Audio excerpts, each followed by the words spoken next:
Hi everyone, welcome to day 5 of the Implantation Fertility Yoga Challenge. I'm glad that you are here again, and today we will do kind of a yin yoga style of the practice, which means we will be staying in each pose for a larger amount of time.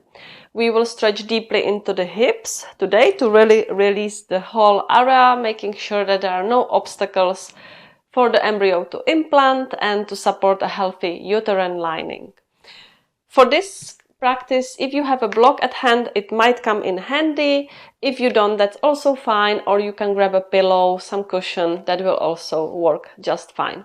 We don't need it right away, so just have it ready if you need it. And we will start in wide-legged child's pose. So come into the tabletop position and then start widening your knees, so as wide as you want them to be. Just remember, we will be staying here for a few breaths, so you don't want to go too deep, too far, too fast. So widening the knees, maybe as wide as the mat, sitting back onto the heels, the toes touch, and then you can start lowering onto the mat. And today I will try not to talk too much, so you can just really focus on the sensation in your body. You can focus on each pose, you can focus on your breath, and just enjoy these moments that you dedicated to yourself, to your well-being, and to your fertility. So find your pose, settle into it. Nothing forced. We really want the gravity to do the work for us, so we are not pulling, we are not pushing. We are simply being here, resting into each pose, melting into the shape.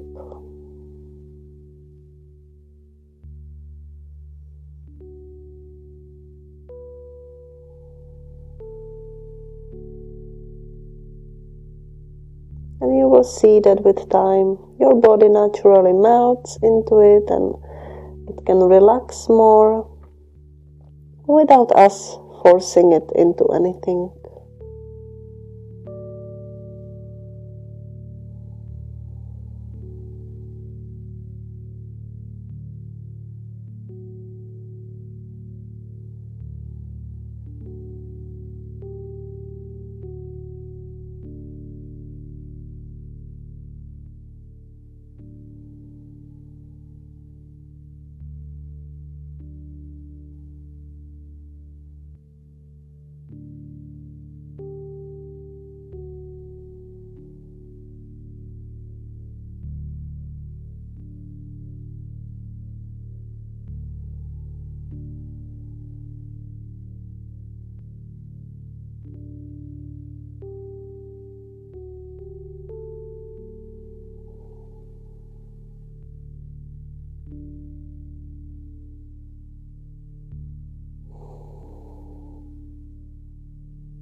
And slowly start coming out of the pose, bringing the knees back in.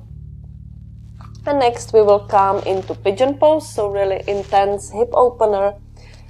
So you can start bringing the right knee somewhere behind the right wrist, and the shin comes kind of to be parallel to the shoulder edge of the mat, but that's often not the case for many people. It's not the case definitely for me. So the shin can also come closer to your hips, to the pelvic area. And then you can straighten the left leg behind you.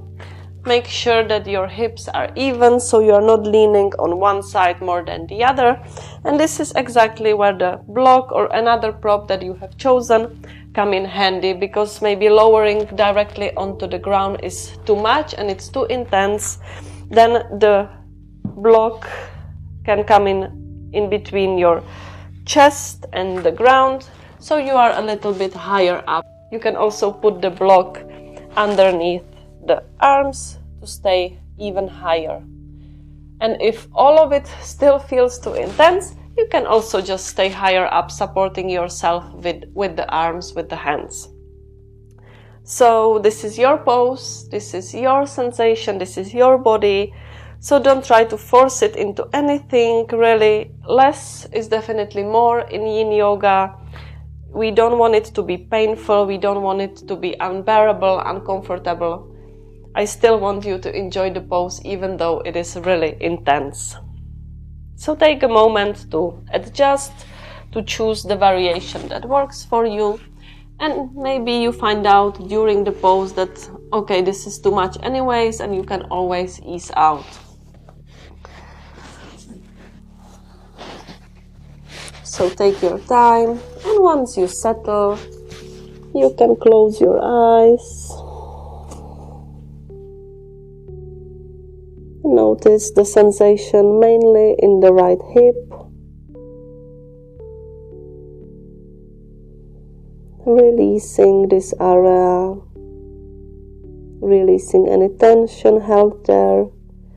And sometimes it is also said that emotions are stored in the hips. So it is a great idea to observe if anything comes up for you. Just let it run freely through your head, through your mind, without judgment, without interfering in any way. Just let it come to the surface.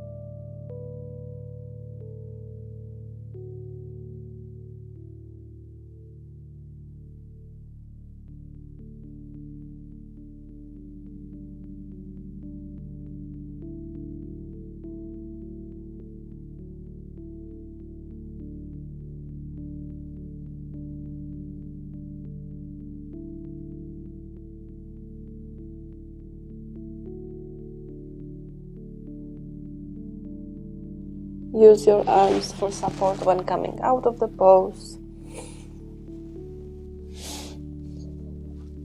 And maybe extend the right leg, right foot behind you, just to bring some blood flow again into the leg. And we will repeat the same on the other side. So now the left knee comes behind the left wrist and straightening the right leg behind us. Again, just checking in, seeing if the hips are leveled, and then you can lower down, choosing any variation that works for you. Remember that this side can feel different than the other.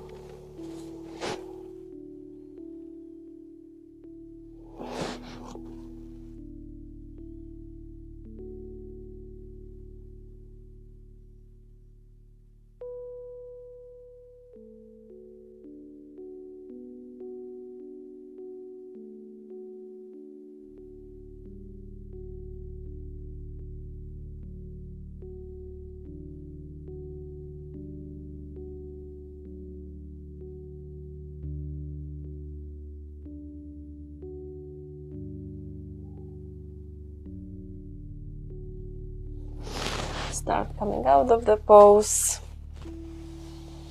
Any movement that feels good here. And we will come, you can put the block aside if you've been using it.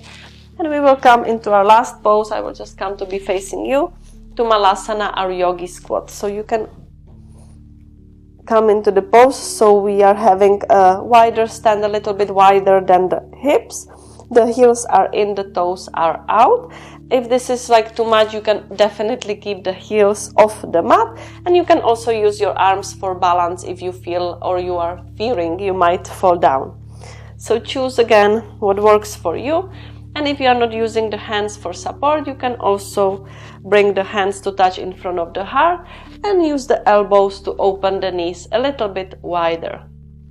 We are not staying here for too long, don't worry, but it is a great pose to bring the blood, the fresh blood into the reproductive organs, to improve circulation, to support a healthy uterine lining so it is thick enough that there is enough blood, making it nice for the embryo to implant.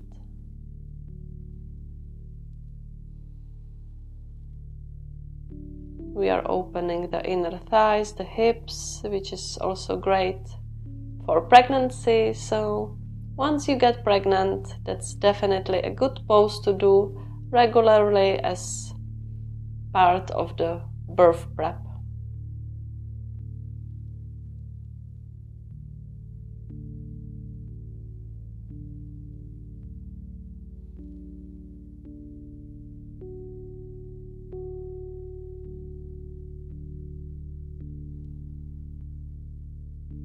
Well done.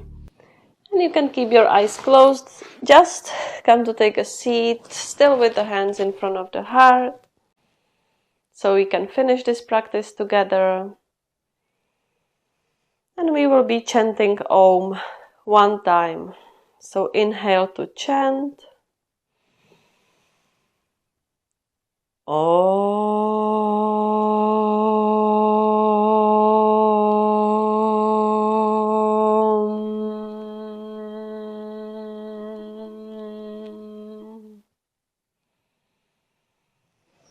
Namaste. I'm really happy that you joined me today as well, and I will be seeing you tomorrow for day 6 of our Implantation Yoga Challenge. Have a great day. Bye!